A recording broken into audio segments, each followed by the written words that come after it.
Բարև մեր շատ սիրելի հետևորդ, վաղուց YouTube-ում հոլովակ չէինք նկարել, բայց այսօր յուրահատուկ օր է և դրանից ենք ուզում սկսել մեր հոլովակը։ TikTok-ում մենք ունենք արդեն 10,000 հետևորդ, որի համար շատ շնորհակալ ենք մեր բոլոր հետևորդներին և այն մարդկանց, որ նոր են միանում մեր ալիքին։ Չենք մոռանում նաև բաժանորդագրվել մեր YouTube ալիքին, դնել լայք և հետևել Instagram-ում։ Թե ինչ ներկայացնեմ ձեզ, թե ինչ ենք պատրաստելու այսօր։ Այսօր պատրաստելու ենք մոցարելա պանիր, որը երկար ժամանակ ձեզ խոստացել ենք։ Ահա եկավ եւ այդ օրը։ Գնացինք։ Մեզ անհրաժեշտ է 4 լիտր կաթ։ Կարող եք վերցնել ավելի շատ կամ ավելի քիչ, այսօր ցույց ենք տալու 4 լիտր կաթի օրինակով։ Կաթը դնում ենք գազօջախի վրա եւ այն պետք է հասնի 50 աստիճան ջերմաստիճանի։ Եթե չունեք ջերմությունը ստուգող սարք, այսինքն սննդի ջերմաչափ, ապա օգնության է գալիս մեր մատը։ Մատը մտցնում ենք կաթի մեջ եւ կաթը պետք է լինի այնքան տաք, որ զգաք ջերմությունը, բայց չվառի։ Կարողանաք, ասենք, մի 2 վայրկյան մատը պահել կաթի մեջ, բայց տաքությունը զգաք անպայման։ Մինչ տաքանում է մեր կաթը, նշեմ, որ խանութից գնված պաստերացված կաթերով չեք կարող ստանալ մոցարելա պանիր, պետք է լինի անպայման տնական կաթ։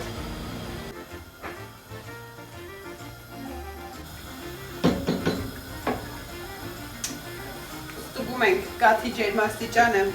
ոնց հասկացաք մատի օգնությամբ։ Այ ճիշտ ժամանակն է, որովհետև լավ տաք է, բայց կարողանում եմ մատս վայել։ Անջատում ենք։ Պետք է այս պրոցեսը արագ կատարվի, վերցնում ենք կերակրի էսենցիա 9%-անոց, իմ մոտ այս պահի 70%-անոցն է, բայց քանի որ ես էլի եմ պատրաստել, արդեն գիտեմ ինչքան պետք է ավելացնեմ, եթե 70%-անոց է, ավելի քիչ եք ավելացնելու։ Եթե ձեզ մոտ 9%-անոցն է, ապա ավելացնում եք գթալ, ճաշի գթալով, ավելացնում եք այնքան, մինչև հեսա պրոցեսը ցույց կտանք, պետք է կտրտվի ու երևա արդեն պանիրը։ Դե ինչ սկսեցինք։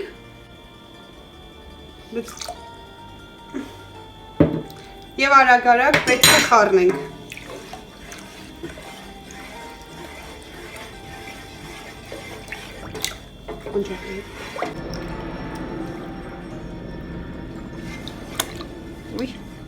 Պետք է արագ խառնենք ու ավելացնենք։ Աչքաչափով ես արդեն կավելացնեմ, մոտավոր մի գթալ։ Ավելացնում ենք ու արագ սկսում ենք խառնել։ Կարելի է ասել արդեն ամբողջովին հավաքվել է, տեսեք, կաթի գույնը փոխվել է ու արդեն դեղին ջուր ոնց որ լինի, հեսա գթալով ես ձեզ ցույց կտամ, շուշ մի քիչ մոտիկից նկարի, նայեք, գույնը լրիվ փոխվել է, կաթի գույն չի, այլ այսենց հեղուկ է վերածվել, բաց դեղին գույնի ու պանիրը արդեն լավ երևում է։ Այս ժամանակ, նայեք, գթալը դնում ենք մի կողմ ու ձեռքով սկսում ենք հավաքել պանիրը։ Ասեմ, որ շատ տաք է ու պետք է զգույշ լինեք։ Փոքր բարդ է հենց այս պրոցեսը, որովհետև դեռ շատ տաք է կաթը կամ այդ շիճուկը, բայց այդ ընթացքում պետք է լավ քամեք պանիրը, թե չէ չի ստացվի։ Հիմա մի գունդ վերցրել եմ քամեմ, մեկն էլ դեռ ներսում է, հիմա սա արագ քամում եմ դնեմ մի կողմ ու անցնեմ մյուսին, հետո արդեն ցույց կտամ էլ ինչ պետք է անեք։ Ու չենք հաշվում այն պահից, որ այսենց կարող է հրավառություն լինել ու սեղանը այսպես կեղտոտվել։ Նորմալով բոլորի մոտ էլ այսպես է ստացվում, եթե ձեր մոտ էլ այդպես լինի, չքաշվեք, չնեղվեք, որ այդպես է, հետո կմաքրեք, մեկը մաքրելը միշտ էլ կա։ Կարելի է ասել, այս մի գունդը լավ քամվել է, այնքան է քամելու, որ հեղուկ արդեն շատ քիչ դուրս կա։ Նայեք, արդեն այսքանը դուրս գալիս ու հրավառություն կարելի ասել չկա, անցնեմ մյուս գնդին, ոչ կա հրավառություն, վերջ, անցնում եմ հաջորդին, որը որ մեջն է, ասեք այսինց հավաքելու ենք, այս մեկը ավելի մեծ է, ու նշեմ, որ 4 լիտր կաթից դուրս է գալիս համարյա 460-470 գրամ պանիր։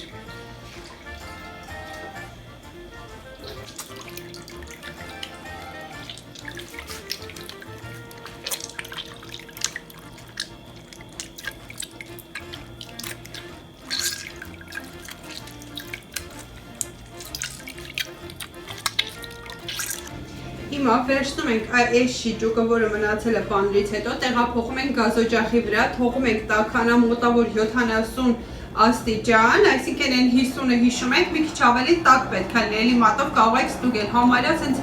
ծակծկելու է մատը, այդ լավ տաքություն եք զգալու, գնացինք։ Թողում ենք լավ տաքանա, հետո մեր մացարելաները իջացնելու ենք այս ջրի մեջ, սկսելու ենք ձգել, պրոցեսը հիմա ցույց կտամ ձեզ։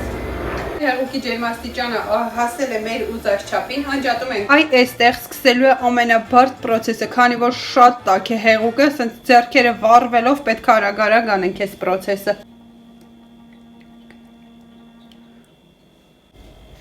Հեղուկը շատ տաք է ու վառվելով պետք է անենք այս պրոցեսը,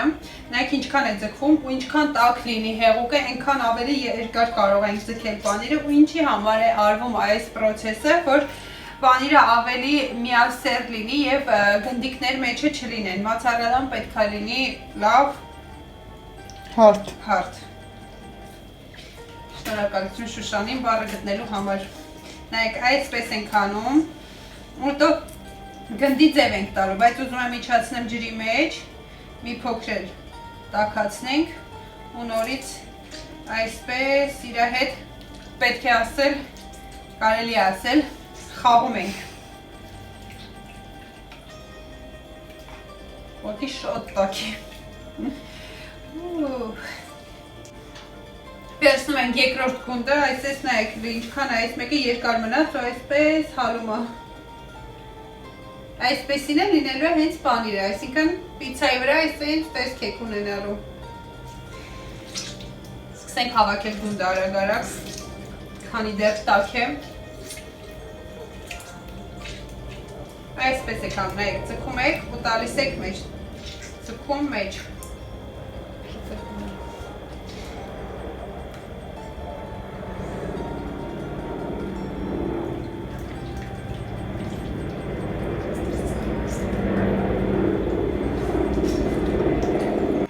Պատրաստ է մեր առաջին ու մեծ գունդը, նայեք ինչ տեսք ունի, ինչ հարթ է, Շուշանը մոտիկից նկարի, բավականին հարթ է ստացվել ու մի անգամից տեղափոխում ենք սառը կամ սառույցով ջրի մեջ, հավա չէ, սո գնաց, անցնենք հաջորդին մինչ սա կսառի, ասեմ որ շատ Այս պահը մի քիչ ավելի բարդ է, որովհետև շատ տաք է, ձեռքերը կարելի ասել վառվում են, բայց ուզում եմ նշել, որ ոչ մի խանութում այս տեսակ համեղ մացարելա հաստատ չեք գնի ու ինչն է ամենակարևորը, որ տնական պատրաստված է հերիք չի, որ պրոցեսը շատ հաճելի է, շատ հանգստացնող է ու ձեր ձեռքով եք պատրաստում, դա էլ է տալիս այդ համ ու հոտը, նաև շատ մատչելի է, գինը շատ մատչելի է ստացվում, քան խանութում կարող էիք գնել այս տեսակ մացարելա պանիրը։ Թե ինչ սա էլ է պատրաստ, տեղափոխում եմ սառը ջրի մեջ։ Մի քանի րոպեից արդեն կարող ենք հանել և օգտագործել։ Կարող եք նաև իրան պահել աղաջրի մեջ, բայց մենք հենց հիմա կպատրաստենք շատ համեղ պիցցա։ Եթե ցանկանում եք պիցայի պատրաստման եղանակը տեսնել, ապա կոմենտների բաժնում անպայման գրեք, որ ցանկանում եք պիցայի բաղադրատոմս, անպայման հոլովակ կնկարենք։ Ինչ կտրենք, տեսնենք ինչ տեսք ունի ներսից։ Տեսեք։ Ու այսպես կտորներ կանենք։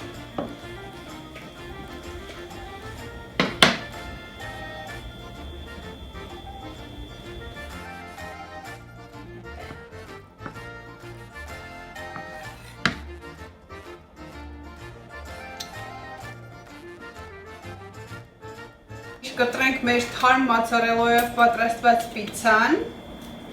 որը պատրաստել է իմ իջայլոց Շուշանը, ես չեմ պատրաստել, պիցցան ամենահամեղը ստացվում է Շուշանի մոտ, այդպիսի պիցցա երևի չկա ոչ մեկի մոտ, այնպես որ կոմենտներում անպայման գրեք, չեք փոշմանի, հիմա պատմական պահ է, պետք է տեսնենք ոնց է ձգվում մացարելան։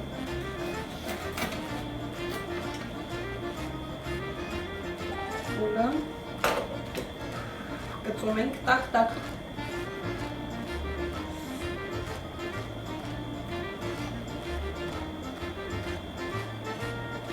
Բելիսիմո։